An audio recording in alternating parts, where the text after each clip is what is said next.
Yang ni jangan kena delete tau. Jangan beratur malu je. Mana ni? Kau ni Tok Tulang Merah. Kalau orang dana cakap ni, apa pun aku percaya. Sebab dia orang buat semua percaya. Dia pecah minyak apabila minyak naik. Jadi sekarang ni minyak dah naik. Jadi memanglah dia sentiasa pecah lah minyak kau ni. Jadi hari ni pagi ni dia rewang nak masak sup tulang merah. Kalau tak sedap sup ni. Tak sedap pun duit yang muda. Kita masukkan rempah ratus. Bukan beratus, serbuk lada hitam. Serbuk lada. Ni serbuk lada hitam. Bismillahirrahmanirrahim. Serbuk lada.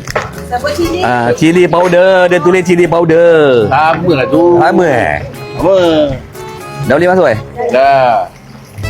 Masukkan tomato puri. Ingat senang kau sedap je makan gearbox. Gearbox masak merah ni. Sup masak merah ni. Tapi susah benda ni, bukan mudah nak buat. Ni sos cili pun nak kena pakai Sikit. Ui. Apa salah tambah ni pula? Tambah lagi. Terima kasih. Tak cukup Tak YB buat.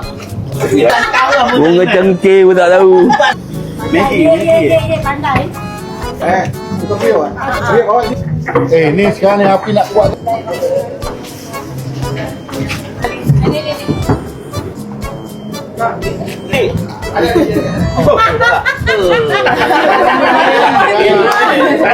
Dah. Tiba-tiba ada skill gitu Habis kau ingat apa? Tengok macam dana je dengan tambah mawar pandai.